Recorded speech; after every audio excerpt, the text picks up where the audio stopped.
بادشاہوں، جاگیرداروں، چودھریوں، ملکوں سے تنگ آنکھ ہے۔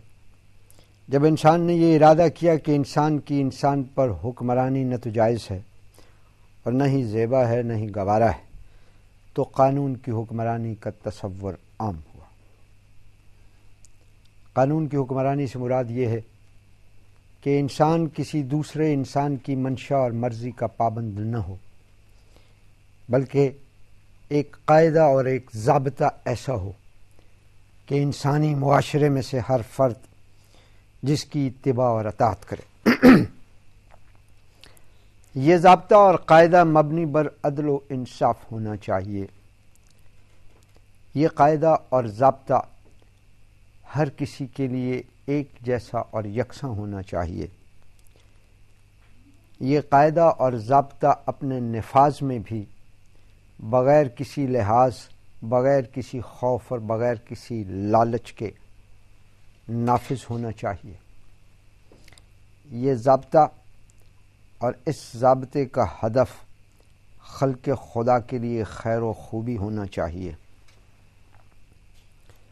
قانون کی حکمرانی کے حوالے سے گزشتہ گفتگو کا خلاصہ مجتبیٰ شیرازی نے فورم کی اس خصوصی نشست میں آپ کی نظر کیا۔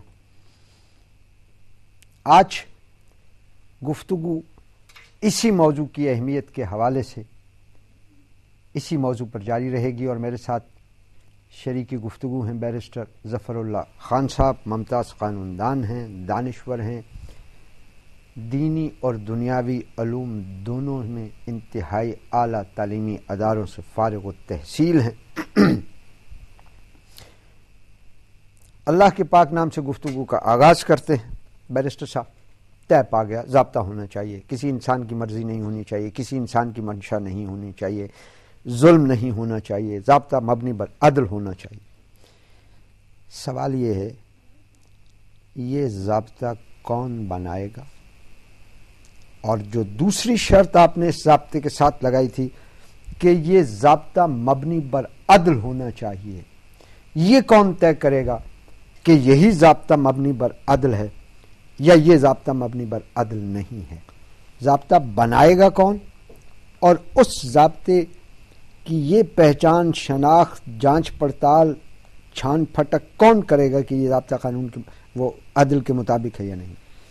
انسانی تاریخ نے اور انسانی علم، آپ کی قطع کلامی کرتے ہوئے ناظرین کو اپنی اس گفتگو میں شرکت کی دعوت دیتا چلوں۔ آپ اس گفتگو میں براہ راست کسی تجویز، کسی سوال، کسی اعتراض کے ساتھ شامل ہو سکتے ہیں۔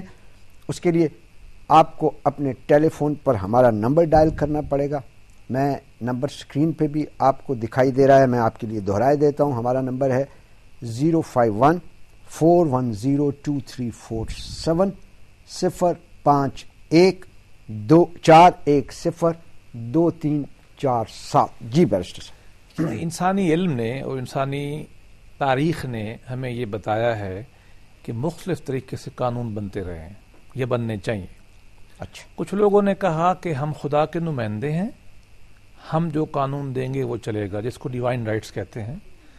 بہت سارے خلفاء، بہت سارے بادشاہ یہی بات کہتے رہے کہ ہم خدا کے نمائندے ہیں اور ڈیوائن رائٹس جو ہم کہیں گے وہ قانون چلے گا۔ انہوں نے خدا کی نمائندگی کا یہ دعویٰ کس بنیاد پہ کیا؟ حکومت کی بنیاد پہ یا کسی اور دعوے کی کوئی اور بنیاد نہیں، بنائی؟ اس وقت تو ہم یہ کہہ رہے ہیں حکومت کی بنیاد پہ اپنے اقتدار کو طول بخشنے کے لیے۔ ٹھیک، انہوں نے کہا ہم خدا کے نمائندے ہیں، ذل الہی ہیں۔ ہمارے ہاں ذل الہی تھے، ان کے ہاں ڈیوائن رائٹس تھے، divine guides, divine rights. Rights. اچھا، دوسرا طریقہ جو دنیا نے دریافت کیا وہ یہ تھا کہ میرے پاس بندوق ہے، طاقت ہے، میں آپ کی گردن پہ سوار ہو جاؤں گا، جو قانون میں علاقے میں لگاؤں گا وہ لگ جائے گا، جو میں کہوں وہ قانون ہوگا۔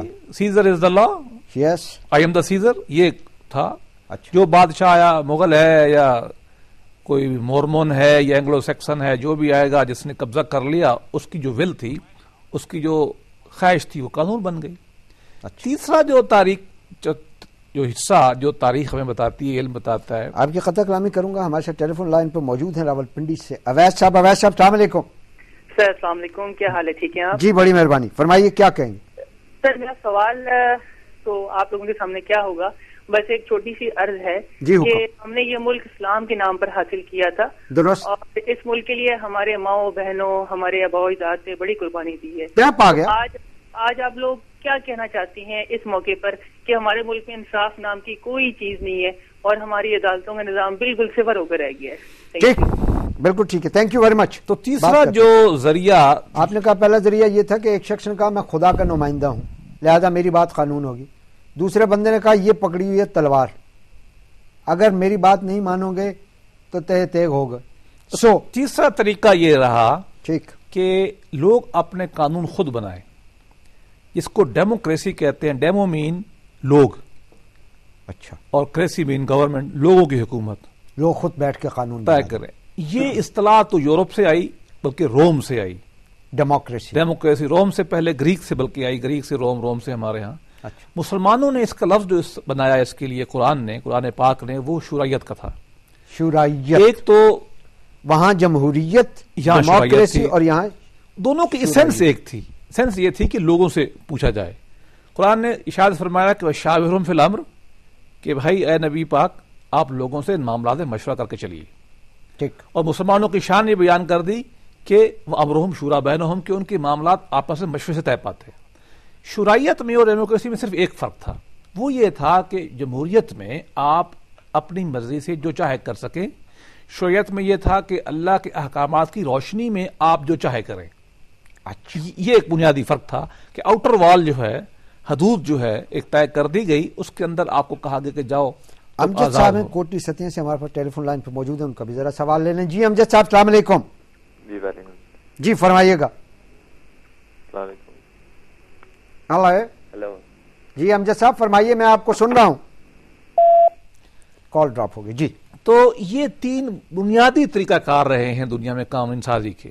ہم جو اس عہد میں رہتے ہیں اور مسلمان ہیں، جیسے ہمارے دوست نے پنڈی سے کہا، ہمارا ماڈل جو ہے وہ ہے جو اس کو ہم کہہ سکتے ہیں جمہوری یا شرائعت، اچھا، جس میں ہم نے اپنے قوانین خود بنانے ہیں بیٹھ کے۔ ہمارے بڑوں نے، صاف زیر عوام جو ہے، ایک وقت میں اتنی بڑی عوام اکٹھی نہیں ہو سکتی، اس کا راستہ دنیا نے 5000 سال کی ارتقاء کے بعد یہ بتایا ہے کہ اپنے میں سے کچھ علاقے میں سے ایک بندہ چن لیں، وہ آ کے کہیں اکٹھے ہو جائیں اور وہ اپنے بھلے آپ جعلی ڈگریوں والا چن لیں۔ اس میں دیکھیے جمہوری نمائندگی میں یہ کہنا کہ وہ کتنا پڑھا ہوا ہے تھیوریٹی کے لیے مناسب بھی نہیں ہے۔ جمہوریت جو ہے وہ علم کی بنیاد پہ نہیں چلتی، تخصص کی بنیاد پہ نہیں چلتی، یہ رسپانسبلٹی کی بنیاد پہ چلتی ہے، یہ عوام کی نمائندگی کی بنیاد پہ چلتی ہے۔ اس کو بہت واضح کریں۔